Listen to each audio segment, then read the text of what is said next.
Hello students, हम JEE main सितंबर 2020 के 2 सितंबर के सेकंड शिफ्ट के फिजिक्स के पेपर को सॉल्व करने जा रहे हैं। Let's start with the first question. First question में दिया हुआ है कि एक रॉड का अगर टेम्परेचर 0 से 10 डिग्री सेल्सियस तक चेंज किया जाता है तो उसकी लेंथ में जो परसेंटेज चेंज आता है वो है 0.02%। तो उसकी मास डेंसिटी में परसेंटेज चेंज कितना आएगा? तो जो इन्फॉर्मेशन दी है, delta L upon L into 100 is 0.02. That means delta L upon L will be 2 into 10 to the power -4. और जो हम थर्मल एक्सपेंशन पढ़ते हैं उसके according delta L by L की वैल्यू क्या आती है? वो आएगी अल्फा डेल्टा टी, जहाँ पर डेल्टा टी कितना है? 10 डिग्री सेल्सियस। अगर हमें मास डेंसिटी जो कि मास अपॉन वॉल्यूम होगी, इसमें परसेंटेज चेंज निकालना है तो हम इसमें जो मेथड लगाते हैं वो है लॉग लेके डिफ्रेंशिएट कर लेते हैं इसमें। तो क्या आता है अपने पास?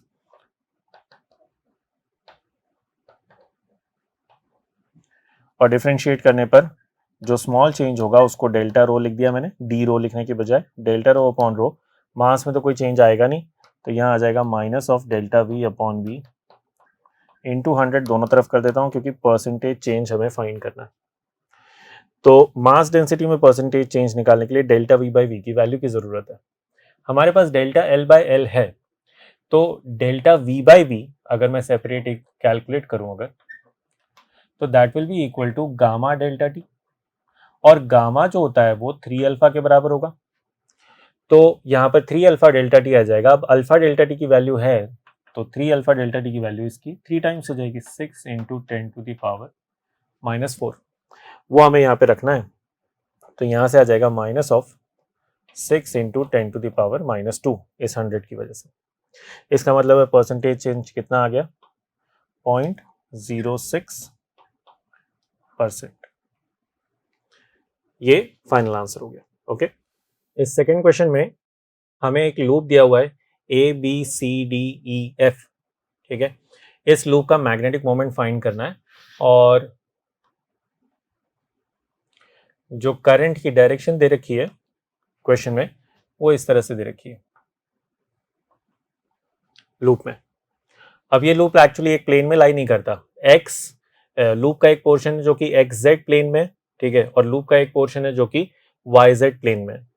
तो इसका मैग्नेटिक मोमेंट निकालने के लिए हम क्या करेंगे, इस लूप को दो स्मॉलर लूप्स में के कॉम्बिनेशन की तरह मानेंगे।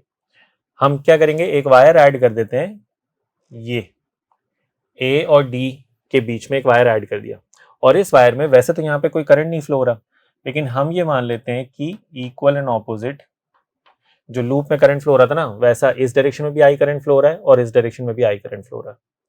तो इफेक्टिवली स्पीकिंग इस वायर में कोई करंट नहीं होगा, जीरो होगा। तो सिचुएशन में हमने कोई चेंज नहीं किया, ठीक है। तो हम बेसिकली क्या मान रहे हैं कि ये जो ABCDEF ये जो लूप है, इसको दो लूप्स का कॉम्बिनेशन मान रहे हैं हम। कौन कौन से? एक तो ABCD ये वाला लूप, इस वायर में ये जो करंट इस तरफ जा रहा है उसकी वजह से ये लूप पूरा कंप्लीट हो गया, करंट कैरिंग लूप बन गया। और एक ये वाला लूप जिसमें ये वाला जो करंट फ्लो हमने माना है उसकी वजह से ये लूप कंप्लीट हो जाएगा। उसका नाम दे देता हूं मैं DEFA। तो मुझे जब मैग्नेटिक मोमेंट टोटल लिखना है इसका, तो मैं इन दोनों लूप्स का मैग्नेटिक मोमेंट लिखकर वेक्टोरियली लिखकर ऐड कर देंगे अपन। तो ये ABCD लूप का वेक्टर मैग्नेटिक मोमेंट लिखना है, तो I इंटू एरिया, एरिया तो हो जाएगा A इंटू बी, ठीक है, रेक्टेंगल है। और डायरेक्शन चाहिए तो क्या होता है, डायरेक्शन के लिए तो हमें करंट के फ्लो की डायरेक्शन में अपनी राइट हैंड के फिंगर्स को कर्ल बंद करना होता है, और जो डायरेक्शन आ जाए थंब की वो डायरेक्शन बता देती है अपने को मैग्नेटिक मोमेंट, करेक्ट। तो इसमें अपन जब अपनी फिंगर्स को बंद करेंगे तो डायरेक्शन जो आने वाली है वो है -j। तो हमने लिखा I ABCD लूप के लिए लिख रहा हूं, IAB तो हो गया मैग्नेटिक मोमेंट का मैग्नीट्यूड, और जब आपने इस लूप में जो करंट फ्लो हो रहा है ABCD में उसमें उसके अलोंग अपनी राइट हैंड के फिंगर्स को अगर बंद किया तो क्या दिखेगा अपने को कि थंब की डायरेक्शन -j डायरेक्शन में चली जाएगी। तो ये आ गई -j। और DEFA इस लूप में किया सेम चीज हमने, तो हमें मिलेगा IAB आई ए बी, तो फिर से इसके लिए भी ये जो साइड है ये ए दे रखी थी क्वेश्चन में और ये लेंथ बी है, ठीक है, जैसे ये लेंथ बी है वैसे ये लेंथ भी बी है, तो इसका एरिया तो ए बी हो गया, लेकिन डायरेक्शन जो आएगी वो अपने पास माइनस आई कैप आ जाएगी। तो अपने पास जो टोटल मैग्नेटिक मोमेंट आ जाएगा वो आ जाएगा I A B minus I cap minus J cap, final answer. Okay, ये नेक्स्ट क्वेश्चन डायमेंशनल एनालिसिस का क्वेश्चन है और क्वेश्चन में बोला है हमें एनर्जी की का डायमेंशनल फॉर्मूला निकालना है, assuming that area, time and momentum these are fundamental quantities. तो हमने लिखा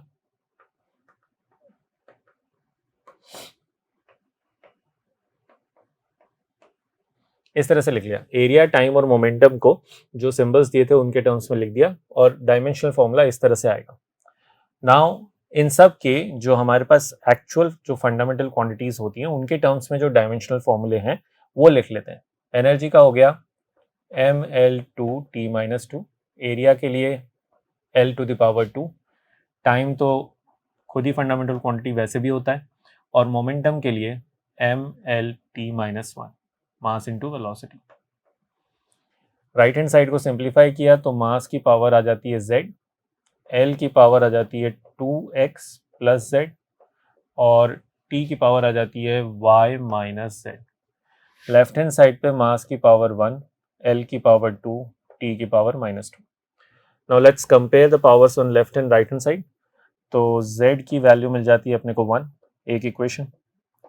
सेकेंड इक्वेशन में 2x plus z will be equal to 2 and third equation में y minus z will be equal to -2।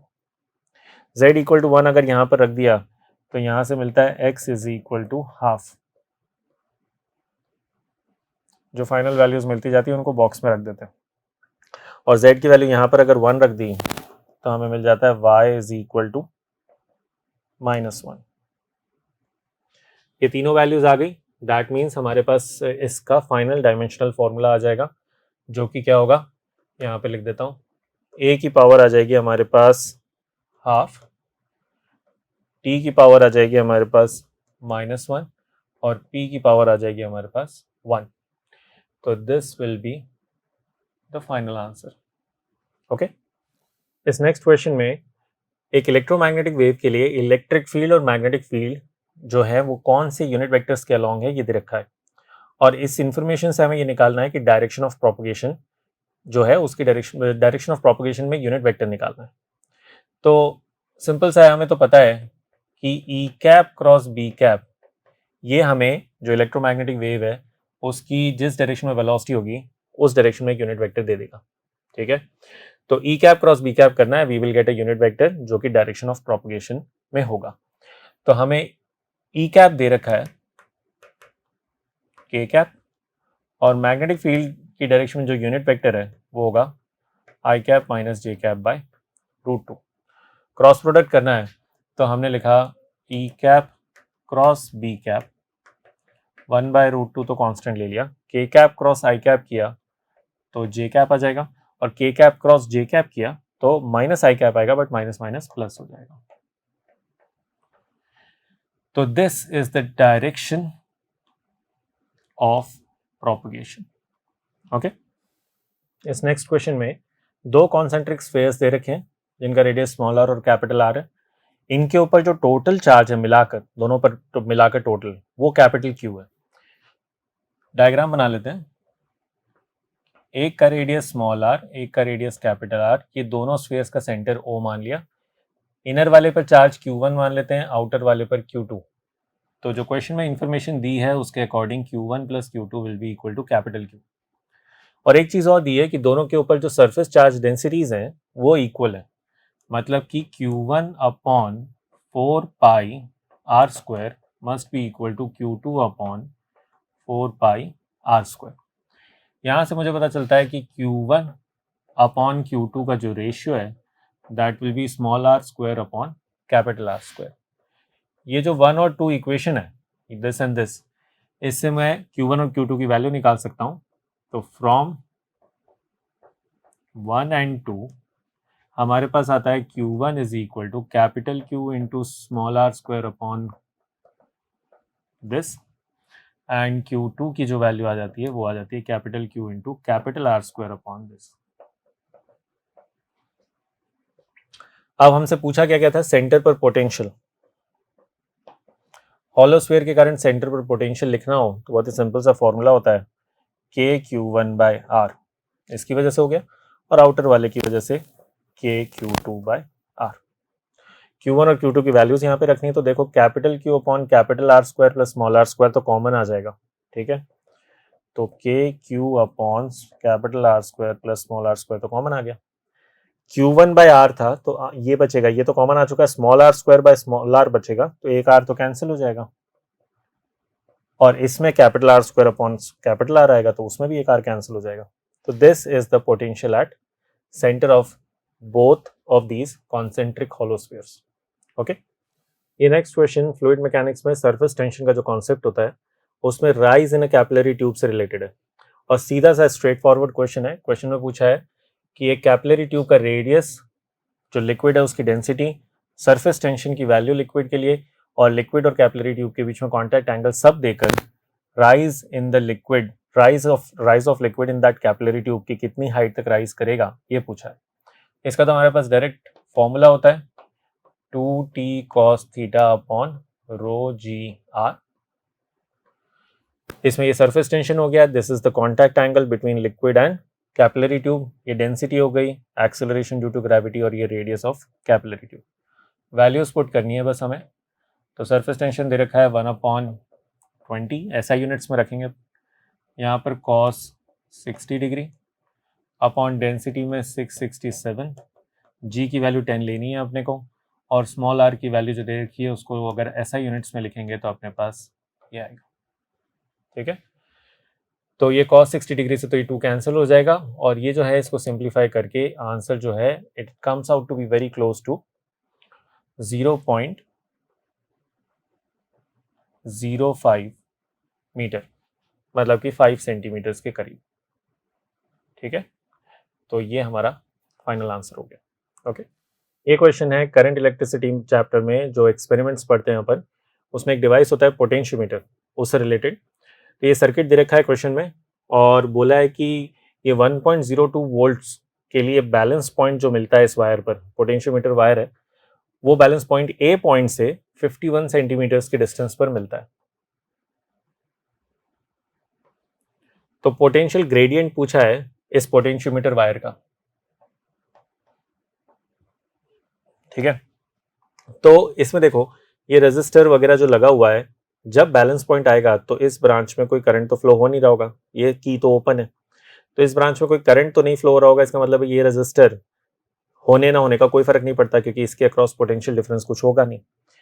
तो basically ये जो गैल्वेनोमीटर जब zero दिखाएगा तो इन दोनों पॉइंट्स के बीच में जो पोटेंशियल डिफरेंस नापा जा रहा है वो इसी के बराबर होगा, और वो कितनी लेंथ में आ रहा है, 51 सेंटीमीटर्स में, ठीक है।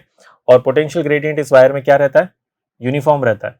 तो मैं तो सीधा बोल सकता हूँ कि भाई ये delta we by delta x के बराबर ही रहेगा, और यहाँ से लेकर इस पॉइंट तक, इस पॉइंट को मैं मान लो बी बोल देता हूँ, तो इस पॉइंट तक पोटेंशियल में चेंज कितना आएगा, 1.02, ठीक है। ड्रॉप होगा बट पोटेंशियल में डिफरेंस जो होगा वो 1.02 होगा, और कितनी लेंथ में हुआ, 51 सेंटीमीटर्स। तो आ गया हमारे पास potential gradient which is 0.02 volt per centimetre, जो हमसे पूछा गया था। ओके, ये next question atomic structure chapter से रिलेटेड है, और इसमें दे रखा है कि एक हाइड्रोजन एटम में n+1th ऑर्बिट से nth ऑर्बिट में ट्रांजिशन करता है इलेक्ट्रॉन। तो इस ट्रांजिशन से जो फोटोन एमिट होता है उसकी जो फ्रीक्वेंसी है वो n के ऊपर कैसे डिपेंड करेगी, प्रोपोर्शनैलिटी बतानी है अपने को। तो हमने बोला कि जो फोटोन एमिट हुआ उसकी energy will be equal to 13.6 electron volt 1/n² minus 1/n+1 का स्क्वायर, जो एनर्जी का डिफरेंस होगा n+1th ऑर्बिट और nth ऑर्बिट के बीच में। फिर यहाँ से अपन ने इसको सिंप्लीफाई करना स्टार्ट किया, तो 13.6 इलेक्ट्रॉन वोल्ट एलसीएम ले लिया, तो n² + 1 + 2n, इसको एक्सपैंड कर लिया, -n² upon n to the power 4 1 + 1 by n का होल स्क्वायर। इसमें से भी n कॉमन निकाल लिया मैंने, इसलिए n स्क्वायर बाहर आ जाएगा और वो n टू द पावर 4 हो गया एलसीएम लेने के बाद। ये कैंसिल हो गया। इसको लिखा हमने इस तरह से 13.6 electron volt 2 + 1 by n upon n cube 1 + 1 by n का होल स्क्वायर। इस तरह से लिखने का क्या किया हमने, न्यूमरेटर और डिनोमिनेटर दोनों में n से डिवाइड कर लिया। ठीक है, इस तरह से लिखने का पर्पस ये है कि अब हम लोग ये अप्रोक्सीमेशन लगाने वाले हैं कि n is very large compare to 1। तो ये वाला जो टर्म है इसको हम नेग्लेक्ट कर देंगे 0, और ये वाला जो टर्म है इसको हम 0 कर देंगे। तो इस रिलेशन से हमें क्या पता चला कि जो एनर्जी है उसकी या फिर जो फ्रीक्वेंसी है, ठीक है, वो प्रोपोर्शनल है किसके, 1/n³ के, जो n पर डिपेंडेंस अपने को फाइंड करनी थी। ओके, नेक्स्ट क्वेश्चन जो है ये एसएचएम का क्वेश्चन है, और एसएचएम में पार्टिकल जो सिंपल हार्मोनिक मोशन कर रहा है उसका डिस्प्लेसमेंट वर्सेस टाइम ग्राफ दे रखा है, एंड मीन पोजीशन x = 0 पे ये भी मेंशन्ड है। तो इस तरह से ग्राफ दे रखा है जिसमें ये उसका मैक्सिमम एम्पलीट्यूड होगा, ये टाइम दे रखा है t/4, ये टाइम दे रखा है t/2, दिस इज 3t/4, और यहाँ पर जाके एक ऑसिलेशन कंप्लीट होगा t। इसमें ऑप्शंस जो हैं उसमें ABCD सारे ऑप्शंस अपने को एक्चुअली चेक करने कौन कौन से सही हैं, और फिर कौन कौन से ऑप्शन सही है उसके करस्पॉन्डिंग एक सिंगल करेक्ट ऑप्शन अपने को चूज करना होगा। तो हम एक एक करके जो सारे स्टेटमेंट्स हैं वो चेक करते हैं। पहला स्टेटमेंट बोल रहा है कि force is 0 eight t = t/4 यहाँ पर। तो ये जो एसएचएम हो रहा है, इस एसएचएम की इक्वेशन अगर अपन लिख लें तो x = a sin ω/t + π/2 आएगा। क्यों? क्योंकि ये पॉजिटिव एक्सट्रीम पोजीशन से स्टार्ट कर रहा है, तो इनिशियल फेज जो है वो π/2 हो जाएगा। क्लियर है? t = 0 पर x की वैल्यू a होनी चाहिए, उस हिसाब से डिसाइड कर लिया कि साइन की वैल्यू क्या, यहाँ पर जो इनिशियल फेज है वो π/2 होगा। ठीक है, तो ये तो हो गई इक्वेशन। अब यहाँ पर t = t/4 पर x की वैल्यू 0 है। अब x के ऊपर फोर्स कैसे डिपेंड करता है, F = -kx होता है एसएचएम में, है ना। एक्सेलरेशन होता है -ω² x, और वेलोसिटी होती है ओमेगा इंटू स्पीड, अगर बात करें ओमेगा इंटू √a² - x²। तो वैसे तो एसएचएम के बेसिक्स अगर आपको बहुत अच्छे से याद हैं तो ये डायरेक्टली आप समझ सकते हो कि मीन पोजीशन पर है t/4 पर, क्योंकि x = 0 है, और मीन पोजीशन पर एक्सेलरेशन और फोर्स दोनों 0 होते हैं और वेलोसिटी क्या होती है, मैक्सिमम होती है। बट अगर वैसे डायरेक्टली नहीं सोच पा रहे तो इन इक्वेशन से आपको समझ में आ जाएगा कि x = 0 है तो फोर्स 0, एक्सेलरेशन 0 और वेलोसिटी मैक्सिमम। ठीक है, तो पहला ऑप्शन सही है, फोर्स इज 0। सेकंड ऑप्शन बोला है 3t/4 पर वेलोसिटी मैक्सिमम है। 3t/4 पर भी एक्चुअली x की वैल्यू 0 है, तो 3t/4 पर वेलोसिटी मैक्सिमम होना वो स्टेटमेंट भी सही है। सी ऑप्शन में लिखा है कि acceleration is maximum eight t/4, वो गलत है, क्योंकि x = 0 होता है t/4 पर, उसमें एक्सेलरेशन मैक्सिमम नहीं है बल्कि 0 है, तो सी ऑप्शन इज रॉन्ग। और लास्ट ऑप्शन लिखा है कि kinetic energy is equal to potential energy at t/8। तो चेक कर लेते हैं अपन, t/8 इसमें रख लेते हैं, क्योंकि t/8 पर एग्जैक्ट वैल्यू x की इस ग्राफ से तो नहीं निकलेगी, पर हमने इस ग्राफ की इक्वेशन लिख ली, तो मैं बोल सकता हूं कि t = t/8 अगर यहां पे रख दूं तो x = a sin 2π/t, omega को लिख लिया, मल्टीप्लाइड बाई t/8 प्लस π/2। ये π/4 प्लस π/2 आता है। ठीक है, तो ये आ जाता है अपने पास a/√2। अब ये x = a/√2 आ गया, इसका मतलब हुआ कि अगर मैं पोटेंशियल एनर्जी लिखना चाहूं जो कि ½ kx² होती है, k की वैल्यू एसएचएम में लिख सकते हैं m⍵², और x² की जगह आ जाएगा a²/2। ये आ गई पोटेंशियल एनर्जी, जो कि ये कंबाइन होकर 4 हो जाएंगे डिनोमिनेटर में। और काइनेटिक एनर्जी अगर लिखें तो ½ mv² होगी, v² में इसका स्क्वायर होगा, और x की वैल्यू क्या रखेंगे अपन, a/√2, तो यहाँ पर a/√2 रखा तो क्या आएगा, अंडर रूट तो हट चुका है क्योंकि स्क्वायर हो गया, यहाँ पर ½ mv² करेंगे तो अंडर रूट तो हट जाएगा, यहाँ पर आएगा इसका स्क्वायर तो a²/2, A square minus A square by two क्या बनेगा, ए स्क्वायर बाई टू ही बचेगा, और ये ओमेगा स्क्वायर, तो omega square A square by two. देखो दोनों इक्वल आ गए। तो लास्ट स्टेटमेंट यही बोल रहा था कि T equal to T by eight पर kinetic energy will be equal to potential energy, that is correct. तो A, B and D these are correct. इस नेक्स्ट क्वेश्चन में पूछा है कि एक क्लोज्ड बॉक्स में एक आइडियल गैस एनक्लोज्ड है, और जब उस गैस का टेम्परेचर बढ़ाते हैं तो फिर उसके मीन फ्री पाथ और रिलैक्सेशन टाइम पर क्या असर आता है। उससे रिलेटेड अपने पास ऑप्शंस है। तो देखो मीन फ्री पाथ का जो फॉर्मूला होता है वो तो है 1/√2 NV पाई डी स्क्वायर, और इसमें जो ये NV है this is number of molecules per unit volume. तो ये अपने पास मीन फ्री पाथ का फॉर्मूला होता है, और इसी के बारे में अपने को कमेंट करना है कि टेम्परेचर जब बढ़ाया उस सिस्टम का, आइडियल गैस सिस्टम का, तो इस पर क्या इफेक्ट आता है, कम होता है, बढ़ता है या सेम रहता है। तो देखो उस कंटेनर के अंदर जितने टोटल नंबर ऑफ मॉलिक्यूल्स हैं वो चेंज नहीं होंगे, कंटेनर नहीं चेंज होगा, उसका कोई एक्सपेंशन कोफिशिएंट वगैरह हमें नहीं दिया है, तो हम उसको रिजिड बॉक्स मानेंगे, तो उसका वॉल्यूम भी नहीं चेंज हो रहा। तो ये टर्म जो है, ये वाला वेरिएबल दिस रिमेन्स फिक्स्ड। ये क्या है, ये डायमीटर ऑफ मॉलिक्यूल हो गया, ये भी फिक्स है, मॉलिक्यूल का साइज थोड़ी चेंज हो जाएगा, और बाकी तो सारे कांस्टेंट्स हैं। इसका मतलब है कि इसमें तो कोई चेंज नहीं आएगा। रही बात रिलैक्सेशन टाइम की,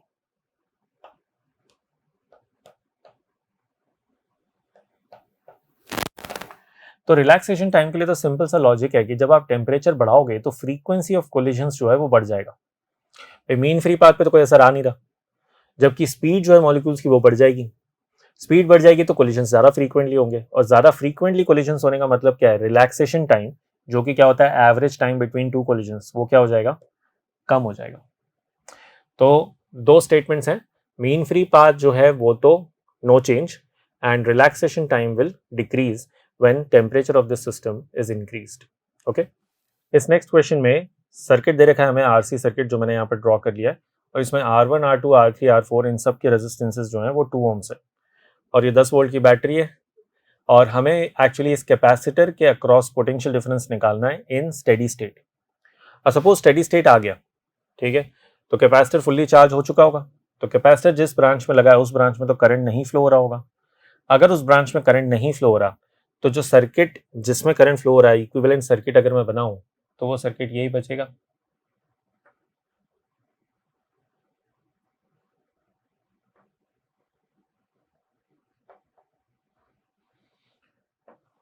टेन वोल्ट्स,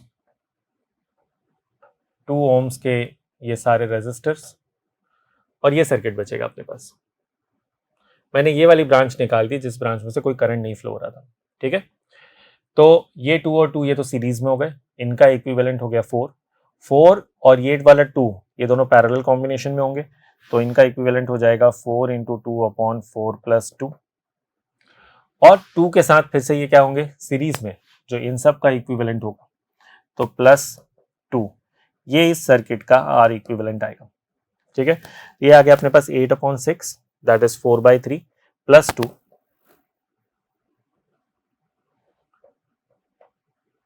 तो 4/3 प्लस 2 में एलसीएम ले लिया मैंने, तो अपने पास आ गया 10/3 ओम्स। तो जो करंट यहां से फ्लो होगा उस करंट की वैल्यू होगी 10/R equivalent which will be 10/3, that is 3 amperes. Current अगर यहां से 3 एम्पियर्स आता है तो इस ब्रांच में और इस ब्रांच में डिवाइड होगा, है ना। तो हम बोल देते हैं कि इस ब्रांच में सपोज I1 गया और I2, और ये करंट कैसे डिवाइड होता है, इनवर्स रेशियो ऑफ रेजिस्टेंस में, जब पैरेलल कॉम्बिनेशन होता है। तो ये दोनों को कंबाइन करके इमेजिन करो, 2 के साथ पैरेलल में क्या लगा है, 4 ओम का रेजिस्टेंस, तो ऊपर 4 नीचे 2 है, तो I1 को लिख सकते हैं अपन कि I1 will be equal to कि टोटल जो है अपने पास 3 एम्पियर है, और उस 3 एम्पियर को अपने को किस रेशियो में डिवाइड करना है, 1:2। अगर रेजिस्टेंस है 2:1, 4 ओम और 2 ओम है, तो मतलब 2:1 का रेशियो है, तो करंट होगा ऊपर और नीचे में 1:2 के रेशियो में। तो डायरेक्ट लिख दूं कि 3 को अगर हमें 1:2 के रेशियो में डिवाइड करना है, तो ऊपर वाली ब्रांच में जो है उसमें आ जाएगा 1 ओम 1 एम्पियर, और नीचे वाली जो ब्रांच है उसमें आ जाएगा हमारे पास 2 एम्पियर। 1:2 के रेशियो में डिवाइड कर दिया हमने 3 एम्पियर्स को। तो करंट आ गया हमारे पास, this is 1 ampere, this is 2 ampere, और इसमें से वापस कितना जाएगा, कंबाइन होके 3 एम्पियर, मतलब कि टोटल करंट आ गया। अब क्योंकि इस ब्रांच में कोई करंट नहीं जा रहा, तो इस रेजिस्टर के अक्रॉस तो कोई पोटेंशियल डिफरेंस है ही नहीं, I इंटू आर होता है, उसमें I 0 है। तो इस कैपेसिटर के अक्रॉस वही पोटेंशियल डिफरेंस होगा जो कि पॉइंट्स A और B के बीच में होगा। तो मुझे बस A और B के बीच में पोटेंशियल डिफरेंस निकालना है। तो मैंने क्या लिखा, A पर पोटेंशियल मान लिया VA, वहां से इस हम I1 की डायरेक्शन में इधर आए, this is point A, this is point B, हम A से B तक पोटेंशियल डिफरेंस कैलकुलेट कर रहे हैं। तो VA माइनस, क्योंकि इसको इस पॉइंट से इस पॉइंट पे है तो पोटेंशियल ड्रॉप हुआ, तो minus of I1 into this, और I1 कितना है 1 एम्पियर, 1 एम्पियर इंटू 2 ओम करेंगे तो 2 आएगा। फिर यहाँ पर I इंटू 2, I कितना है 3 एम्पियर्स इंटू 2, तो -6 इज इक्वल टू VB। तो यहाँ से पता चला कि VA minus VB is equal to 8 volts, और यही है potential difference across capacitor in steady state. Okay, इस नेक्स्ट क्वेश्चन में रोटेशनल मोशन में जो कंजर्वेशन ऑफ एंगुलर मोमेंटम हम पढ़ते हैं वो कॉन्सेप्ट अप्लाई हो रहा है। क्वेश्चन में दिया है कि दो डिस्क हैं जिनके मोमेंट ऑफ इनर्शिया और एंगुलर वेलोसिटीज इनिशियली कितने थे वो दे रखे हैं, फिर इनको को एक्चुअली प्लेस करके एक दूसरे के कांटेक्ट में ला दिया जाता है और छोड़ दिया जाता है सिस्टम को। तो जब ये system common angular velocity attain कर लेता है तब इस सिस्टम की काइनेटिक एनर्जी बतानी है। तो हमने बोला सबसे पहली बात तो कि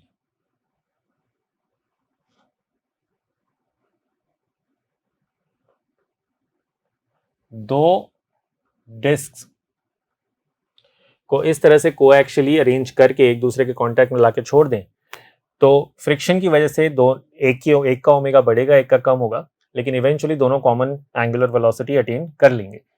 लेकिन वो फ्रिक्शन इंटरनल फोर्स होगा, कोई एक्सटर्नल फोर्स का कोई टॉर्क नहीं है यहाँ पर, और सिंस कोई एक्सटर्नल फोर्स का टॉर्क नहीं है, therefore angular momentum will be conserved. ये तो है कॉन्सेप्ट इस क्वेश्चन में जो लग रहा है। अब हमने लिखा इनिशियल एंगुलर मोमेंटम में I1 ओमेगा 1 और I2 ओमेगा 2 दोनों के इंडिविजुअली लिखे, और जब ये as a system common omega से घूमेंगे तो I1 plus I2 into omega. I1 दे रखा है 0.1, ओमेगा 1 दे रखा है 10, I2 दे रखा है 0.2, ओमेगा 2 दे रखा है 5, और यहाँ पर 0.3 इंटू ओमेगा। ये आ गया 1, ये आ गया 1, तो ये आ गया अपने पास 20/3। अब हमें सिस्टम की एक्चुअली फाइनल सिचुएशन में काइनेटिक एनर्जी निकालनी है, तो वो होगी half I1 plus I2 into omega square. तो यहाँ से आ जाएगा मोमेंट ऑफ इनर्शिया तो 0.3 और 400/9।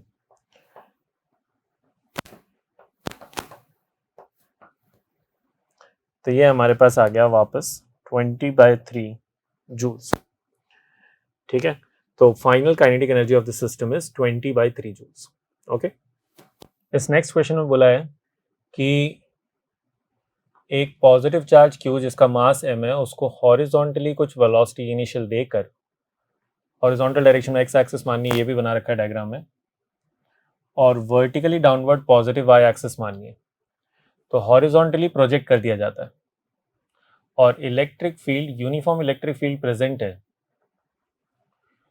Uniform electric field positive X direction में प्रेजेंट है। तो उसका पाथ जो होगा, उसकी ट्रैजेक्टरी को कौन सा ग्राफ करेक्टली रिप्रेजेंट कर रहा है ये अपने को चूज करना है। तो वैसे इस पार्टिकल के ऊपर अगर देखें तो पूरे टाइम एक कांस्टेंट ग्रेविटेशनल फोर्स लगेगा और पूरे टाइम एक कांस्टेंट इलेक्ट्रोस्टैटिक फोर्स लगेगा। तो इसका मतलब है कि net force will remain constant, और जिस डायरेक्शन में ये नेट फोर्स आएगा उसी डायरेक्शन में एक्सेलरेशन आएगा जो कि कांस्टेंट एक्सेलरेशन होगा क्योंकि फोर्स कांस्टेंट है। अब इनिशियल वेलोसिटी और एक्सेलरेशन के बीच में एंगल जो है वो ना तो 0 डिग्री है ना 180। अगर 0 और 180 होता है तो पाथ कैसा होता है, स्ट्रेट लाइन। अगर 0 या 180 नहीं होता तो पाथ कैसा होता है, पैराबोला। तो पैराबोलिक पाथ होगा, करेक्ट, और पार्टिकल इस तरह से टर्न होगा। तो ये y और x कर्व में अगर अपन y एक्सिस ऐसे लेके ग्राफ बनाएंगे तो उसमें जो ये पैराबोला है वो इस तरह से दिखाई देगा, तो उसके अकॉर्डिंग हमें ऑप्शन चूज करना था। ओके, ये next question wave optics chapter के YDSC एक्सपेरिमेंट से रिलेटेड है। YDSC एक्सपेरिमेंट का सेटअप दे रखा है,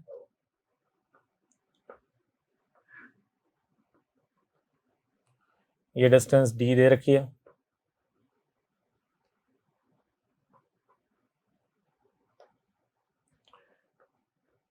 दिस इज स्मॉल d, और O और यहाँ पर एक पॉइंट P बना रखा है। क्वेश्चन में ये बोला है कि जब YDSC करवाया जाता है और उसके लिए जो लाइट यूज होती है मोनोक्रोमेटिक लाइट, उसकी वेवलेंथ है 700 नैनोमीटर। तो जो O से P तक की जो लेंथ है, इसमें नंबर ऑफ फ्रिंजेस जो ऑब्जर्व होती हैं वो है 16। तो जब हम लोग 400 नैनोमीटर की वेवलेंथ की लाइट यूज करेंगे तो कितनी नंबर ऑफ फ्रिंजेस दिखेंगी इसी रीजन में। तो इस रीजन में कितनी नंबर ऑफ फ्रिंजेस मिलती हैं, उसके लिए अगर अपन बोलें तो मैं बोल सकता हूं कि भाई this y is equal to lambda capital D upon small d। ये तो हो गया फ्रिंज विड्थ, तो दो फ्रिंजेस के बीच की डिस्टेंस इतनी, तो जितनी फ्रिंजेस मिलेंगी उसके नंबर से मल्टीप्लाई कर दो तो इस y के बराबर आना चाहिए। बट दोनों ही केसेस में इसी रीजन की बात हो रही कि इसी रीजन में इस वेवलेंथ की इतनी फ्रिंजेस हैं, तो दूसरी वेवलेंथ की कितनी फ्रिंजेस होंगी। तो मैंने लिखा n1 lambda 1 capital D by small d must be equal to n2 lambda 2 capital D by small d। Capital D और स्मॉल d तो सेम ही है, बस नंबर ऑफ फ्रिंजेस दोनों की डिफरेंट है क्योंकि दोनों की वेवलेंथ डिफरेंट होगी। तो एक के लिए तो 16 इंटू 700 और दूसरे के लिए नंबर ऑफ फ्रिंजेस फाइंड करनी है और ये 400। ये 0 कैंसिल किया, 4 से इसको 4 टाइम्स, तो दूसरे वाला जो दूसरी जो लाइट है उसकी कितनी फ्रिंजेस दिखेंगी हमें इस रीजन में, 28। ओके, ये नेक्स्ट क्वेश्चन ग्रेविटेशन चैप्टर से है और इसमें हमसे बोला गया है कि अर्थ के सरफेस से h हाइट ऊपर और अर्थ के सरफेस से h डेप्थ नीचे gravity acceleration due to gravity जो है वो एग्जैक्टली सेम है। तो इसके लिए हमें h की वैल्यू फाइंड करनी है। तो अर्थ के सरफेस से h हाइट ऊपर और अर्थ के सरफेस से h डेप्थ नीचे, तो h डेप्थ नीचे होने का मतलब है कि सेंटर से अपन कितनी डिस्टेंस पर होंगे, r माइनस h, अगर रेडियस r मान ले, और जब हम h हाइट ऊपर होंगे तब सेंटर से कितनी डिस्टेंस पर होंगे, r प्लस h। और एक्सेलरेशन ड्यू टू ग्रेविटी इस पॉइंट पर, इसको b बोल देता हूं और इसको मैं a बोल देता हूं। इन दोनों पॉइंट्स पर एक्सेलरेशन ड्यू टू ग्रेविटी हमें सेम करना है, और इन दोनों पॉइंट्स पर एक्सेलरेशन ड्यू टू ग्रेविटी का मतलब है इन दोनों पॉइंट्स पर ग्रेविटेशनल फील्ड जो है वो सेम करनी है। तो ए पॉइंट पर लिख लेते हैं अपन जी एम, मास एम मान लिया अपन ने, तो G M upon R plus H का होल स्क्वायर। सॉलिड स्फीयर के बाहर है वो तो पॉइंट, तो सिंपल ये हो गई gravitational field G M by R square, जिसमें आर जो होता है small R, that is distance from centre, और यहाँ G M into R minus H upon R cube. ये कैंसिल हो गया, हमने लिखा R square plus H square plus 2RH multiplied by R minus H is equal to R cube.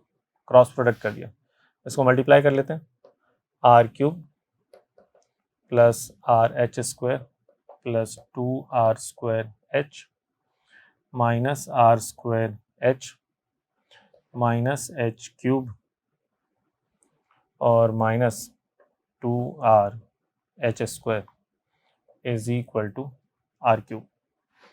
R cube ये cancel हो गया, ठीक है। आर एच स्क्वायर और ये आर एच स्क्वायर, ये वाले दो टर्म्स है हमारे पास, ये एच क्यूब का टर्म है जिसको मैं राइट हैंड साइड ले गया, माइनस 2RH स्क्वायर और plus R H square minus R H square बचेगा, जिसको भी राइट हैंड साइड ले जाएंगे तो ये आएगा अपने पास। और ये आर स्क्वायर एच और ये 2R स्क्वायर एच जो है, ये सब्ट्रैक्ट होने के बाद पॉजिटिव आर स्क्वायर एच बचेगा जो कि दूसरी साइड जाएगा तो ये आएगा। यहां से एक h कॉमन आ रहा है और उससे h की वैल्यू 0 मिलेगी, h की वैल्यू 0 होने का मतलब सरफेस पर ही पहुंच गए अपन, ठीक है। तो एक h कैंसिल कर रहा हूं मैं, तो हमारे पास क्या बचता है, H square plus this into H minus R square is equal to 0। एक क्वाड्रेटिक आ गई एच में, H must be equal to minus B plus minus under root B square minus 4ac upon 2a। तो मैंने minus sign वाला solution लिया नहीं क्योंकि हाइट के लिए वो नेगेटिव टर्म जो है वो सेंस नहीं बनेगा उसका, तो हमने पॉजिटिव टर्म ले लिया और यहाँ पर 5r स्क्वायर में r कॉमन, r स्क्वायर जो है वो अंडर रूट के बाहर आ जाएगा और हमारे पास जो रिजल्ट आ जाएगा वो आएगा this into root 5 minus 1। Final answer. Okay, ये नेक्स्ट क्वेश्चन थर्मोडायनेमिक्स चैप्टर से है और इसमें दे रखा है कि एक साइक्लिक प्रोसेस जिसमें 4 इंडिविजुअल प्रोसेसेस है, उस साइक्लिक प्रोसेस की एफिशिएंसी 50% है और उन 4 में से 3 प्रोसेसेस में जो हीट एक्सचेंज है सिस्टम का सराउंडिंग के साथ वो दे रखा है, चौथे प्रोसेस में हमें फाइंड करना है। तो हमने लिखा efficiency will be equal to net work done upon heat supply. एक साइक्लिक प्रोसेस के लिए अगर मैं फर्स्ट लॉ ऑफ थर्मोडायनेमिक्स लिखूं तो Q is equal to delta U plus W, और साइक्लिक प्रोसेस में डेल्टा यू हमेशा क्या रहता है, 0। तो Q total will be equal to W total. तो डब्ल्यू नेट को तो मैं ये भी लिख सकता हूँ कि भाई Q1 plus Q2 plus Q3 plus Q4 के बराबर होगा। ठीक है, अब रही बात Q सप्लाइड। तो Q सप्लाइड में सिर्फ अपने को पॉजिटिव वाली वैल्यूज लेनी होती हैं, तो उसमें हमने लिख लिया 1915 प्लस 125। जो Q1 और Q3 जो पॉजिटिव वैल्यूज हैं वो ले ली हमने। अब ऊपर हमने और इसको बराबर रख दिया 0.5 पे क्योंकि 50% एफिशिएंसी थी। इसको आगे सॉल्व करना है बस अपने को। 1915 minus 40 plus 125 plus Q4 is equal to 0.5 multiplied by, इसमें 125 ऐड कर लेते हैं अपन,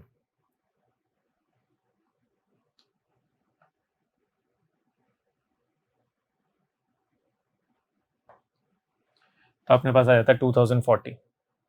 तो ये आ जाता है अपने पास 2000 प्लस Q4, ये सब को 2040 में से 40 सब्ट्रैक्ट हो जाएगा तो 2000 plus Q4 will be equal to 1020। तो यहाँ से Q4 की जो वैल्यू आती है अपने पास वो आ जाती है minus of 980 joules. Final answer. इस नेक्स्ट क्वेश्चन में एक alternating current circuit AC circuit दिया हुआ है, उसमें टोटल इम्पीडेंस जो है सर्किट का वो दिया हुआ है 100 ओम्स। LR सर्किट है तो this must be equal to under root of XL square plus R square. Next information ये दी है कि उसमें जो करंट है और जो वोल्टेज उस सर्किट में उनके बीच में फेज डिफरेंस 45 डिग्री है। तो I can say tan 45 degree will be equal to XL upon R। This implies XL is actually equal to R, और अगर ये दोनों इक्वल है तो यहाँ से आ जाएगा अपने पास 100 is equal to √2 into XL। XL की वैल्यू आ जाती है अपने पास 100 बाई √2 और रैशनलाइज कर ले तो 50 √2, और XL क्या होता है अपने पास, ओमेगा इंटू एल। तो हमें L ही तो फाइंड करना है, तो हमने लिखा 50 √2 इज इक्वल टू ओमेगा की वैल्यू लिख लिया अपन ने 2 पाई f, तो 2 pi into 1000 into L. L की वैल्यू आ जाती है हमारे पास 50 √2 डिवाइडेड बाय 2000 पाई। तो इसको अपन ऐसे लिख सकते हैं, यहाँ से ये कैंसिल कर दिया, 5 से अपन ने इसको ये लिख लिया, तो √2 बाय 40 पाई हेनरी। तो मिली हेनरी में कन्वर्ट करना हो तो अपन इसको 1000 से मल्टीप्लाई कर लेंगे। ओके, इस नेक्स्ट क्वेश्चन में सेंटर ऑफ मास पूछा है और जो बॉडी है वो किस तरह की है, एक डिस्क दे रखी है जिसका रेडियस a है और उस डिस्क में से एक स्क्वायर प्लेट रिमूव कर दी गई है यहाँ से। स्क्वायर प्लेट का साइड की जो लेंथ है वो a/2 है, और इस स्क्वायर प्लेट का जो सेंटर है वो डिस्क के सेंटर से a/2 डिस्टेंस पर ही है। डिस्क का रेडियस a है, तो यहाँ पर अपने पास मास है, इस पोर्शन में से मास रिमूव कर दिया गया। तो हम क्या करेंगे, ये जो पोर्शन जो मास रिमूव कर दिया गया है वहां पर हम लोग सपोज करेंगे कि equal positive and negative mass which is having same surface mass density as that of the disc, वो यहाँ पर फिल कर दिया है ना। Hypothetically positive and negative mass of same mass density यहाँ फिल कर दिया। तो this system can be considered as a combination of these two bodies, जिसमें इसमें तो पॉजिटिव मास है, ठीक है, इसका मास मैं लिख सकता हूँ sigma into pi A square, और इसका मास लिख सकता हूँ minus of sigma into A square by 4, इसका एरिया जो भी है a/2 का होल स्क्वायर। अब क्योंकि ये डिस्क कंप्लीट हो गई तो इसका सेंटर ऑफ मास तो इसके सेंटर पर आ जाएगा, ठीक है। इसको मैं एक्स एक्सिस मान लेता हूँ, तो ये तो हो गया, इसको वाई एक्सिस मान लेते हैं, तो ये तो हो गया 0,0, और इसका जो सेंटर ऑफ मास है वो आ जाएगा a/2, 0। तो हमने लिखा कि x कोऑर्डिनेट ऑफ COM निकालना है, तो m1 x1 m2 x2 upon m1 plus m2 करना है, तो sigma into pi A square multiplied by 0 minus of sigma into A square by 4, ये तो मास हुआ, into x coordinate a/2 upon sigma into pi A square minus A square by 4,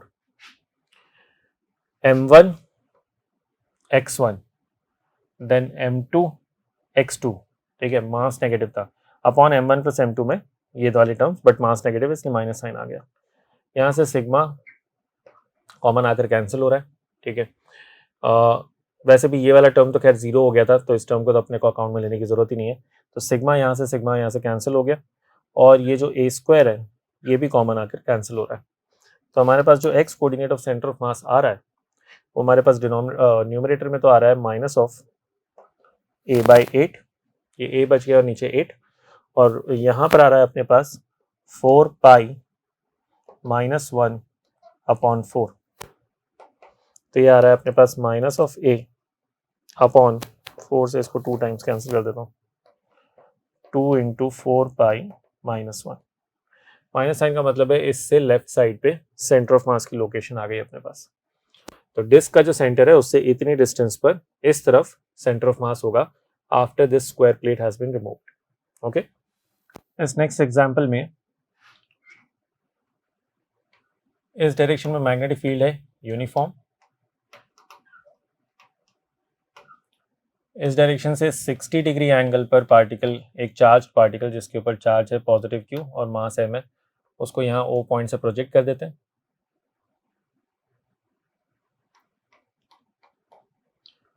और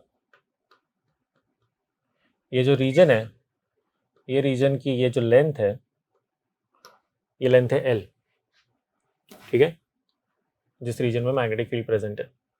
question में ये बोला है कि इस रीजन से बाहर निकलने से पहले 10 रेवोल्यूशन कंप्लीट कर लेता है ये पार्टिकल। पार्टिकल का पाथ कैसा होगा, हेलिकल पाथ होगा, ठीक है। तो इसकी वेलोसिटी के 2 कंपोनेंट्स अगर कर लें तो ये v/2 v cos 60 और इधर v√3/2।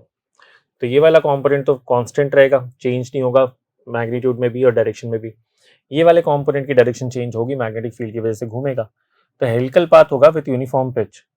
तो 10 रेवोल्यूशन कंप्लीट करने हैं यहाँ से बाहर निकलने से पहले, L डिस्टेंस चलने से पहले। तो L डिस्टेंस कवर करने में 10 रेवोल्यूशन कंप्लीट करने का मतलब क्या हुआ कि this L distance is equal to 10 times जो भी उसके हेलिकल पाथ की पिच है, क्योंकि एक पिच के बराबर जब आगे बढ़ता है तब एक रेवोल्यूशन कंप्लीट कर चुका होता है ना। या दूसरे शब्दों में बोलो तो एक रेवोल्यूशन जब कंप्लीट करता है तो जो डिस्टेंस आगे बढ़ता है दैट इज कॉल्ड पिच। तो 10 इंटू पिच के बराबर ये लेंथ होनी चाहिए। तो हमने लिखा L must be equal to 10 into pitch, कैसे लिखते हैं, वेलोसिटी का मैग्नेटिक फील्ड के अलोंग वाला component multiplied by time period which is 2 pi m upon QB। तो यहाँ से अपने पास आ जाता है 10 pi M V upon Q B, ये लेंथ होनी चाहिए। ओके, इस नेक्स्ट क्वेश्चन में हमें दिया हुआ है कि एक स्ट्रिंग का यंग्स मॉडुलस कितना है, उसकी लेंथ 1 मीटर दे रखी है, उसकी डेंसिटी दे रखी है 900 kg पर मीटर क्यूब, और उसमें स्ट्रेन कितना है वो भी बता रखा है। बताया, पूछ रहा है कि बताओ कितनी मिनिमम फ्रीक्वेंसी पर इस स्ट्रिंग को रेजोनेंस, इस स्ट्रिंग में रेजोनेंस करवाया जा सकता है। तो उसके लिए हमने लिखा कि that minimum frequency will be equal to 1/2L under root T by mu. ये सबसे कम फ्रीक्वेंसी होगी for a string fixed at both ends. तो लेंथ तो 1 मीटर है, तो लेंथ 1 मीटर रख दी, 2 बच गया। टेंशन और म्यू ये मास पर यूनिट लेंथ होता है, जबकि यहाँ पर डेंसिटी दे रखी है, तो हम लोग मास पर यूनिट लेंथ को लिख सकते हैं एरिया इंटू डेंसिटी। मास पर यूनिट वॉल्यूम, वॉल्यूम को लिख सकते हो area into length, area cancel हो जाएगा, तो ये जो लिखा हुआ है that is mass per unit length. ठीक है, तो वॉल्यूम मास डेंसिटी जो होती है उसको क्रॉस सेक्शनल एरिया से मल्टीप्लाई कर दो तो लीनियर मास डेंसिटी मिल जाएगी। और ये क्वांटिटी क्या बन जाएगी, stress, stress upon density. Stress को अपन लिख सकते हैं y इंटू स्ट्रेन, ठीक है, और डेंसिटी।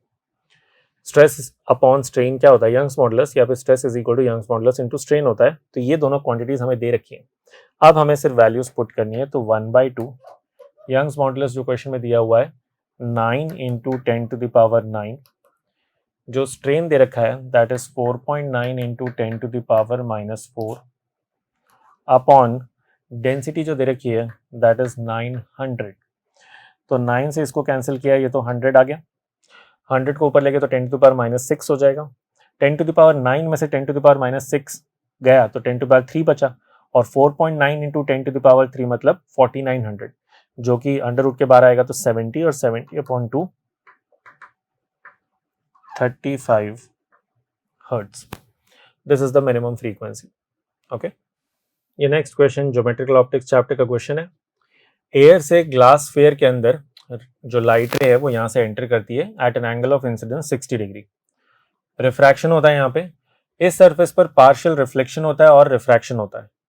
तो हमें ये रिफ्रैक्टेड रे और रिफ्लेक्टेड रे के बीच में एंगल पता करना है। तो मैं इस एंगल को पहले आर मान लेता हूँ, ठीक है। तो ये आर निकालने के लिए यहाँ पर क्या लगाना पड़ेगा, स्नेल्स लॉ लगाया हमने, 1 into sine 60 is equal to √3 into sine R. ये √3/2 आएगा, √3 से √3 कैंसिल, तो आर की वैल्यू कितनी आ गई, 30 डिग्री।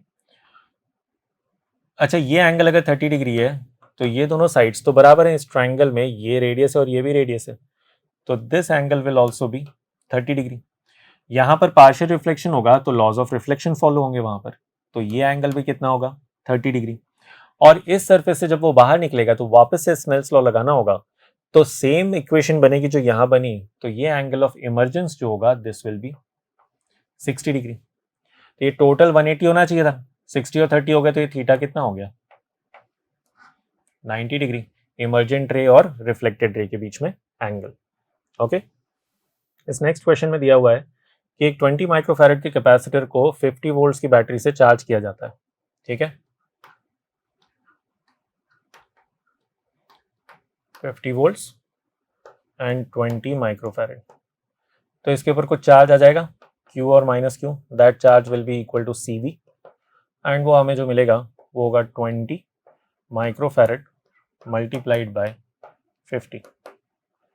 तो ये आ जाएगा अपने पास 1000 माइक्रोकूलम। ओके, फिर इस कैपेसिटर को डिस्कनेक्ट करके एक दूसरे कैपेसिटर के साथ कनेक्ट किया जाता है। ये कैपेसिटर तो हो गया 20 माइक्रोफैरेड कैपेसिटेंस का, हमें पता है, दूसरे की कैपेसिटेंस हमें नहीं पता। तो ऑब्वियसली जो ये शुरू में अनचार्ज था, लेकिन जब इनको कनेक्ट करेंगे तो इनके ऊपर चार्ज डिस्ट्रीब्यूशन चेंज हो जाएगा। तो सपोज करो फाइनली इसके ऊपर Q1 और इसके ऊपर Q2 आता है, तो इस सिचुएशन में बोला है कि जो दोनों के अक्रॉस कॉमन पोटेंशियल होता है, इन दोनों पॉइंट्स के अक्रॉस, सपोज मैं इसको A और B बोल दूं, वो कॉमन पोटेंशियल होता है 20 वोल्ट्स। तो इसकी कैपेसिटेंस कितनी है वो फाइंड करनी है। तो इस केस में हमें पता है कि कॉमन पोटेंशियल दोनों के अक्रॉस आ गया, तो दोनों पर जो चार्ज का डिस्ट्रीब्यूशन होगा that will be proportional to their capacitances. और बोल सकते हैं हम लोग कि यहां पर अगर कॉमन पोटेंशियल पता ही है हमें, तो Q1 बाय उसका capacitance 20 microfarad should be equal to 20 volts, ठीक है, which should also be equal to Q2 by जो इसका कैपेसिटेंस है C, ठीक है। तो यहां से हमें क्या पता चला कि 20 माइक्रो, ये Q1 की जो वैल्यू है वो पता चल गई, वो आ गई अपने पास 400 माइक्रोकूलम। Q1 अगर 400 माइक्रोकूलम है, जबकि हमें मालूम है कि Q1 और Q2 का जो सम है वो ओरिजिनल जो Q ये चार्ज लेकर आया था उसके बराबर होना चाहिए 1000 माइक्रोकूलम के। तो Q2 की वैल्यू कितनी हो जाएगी 600 माइक्रोकूलम। तो या तो ये इक्वेशन यूज कर लो या फिर यहां से निकाल लो, है ना। तो 600 माइक्रोकूलम ये पता चल गया अपने को, तो कैपेसिटेंस की वैल्यू आ गई अपने पास, C will be equal to 30 micro farad, जो क्वेश्चन में पूछा था। तो इस तरह से अपने को क्वेश्चन सॉल्व करना था। ओके।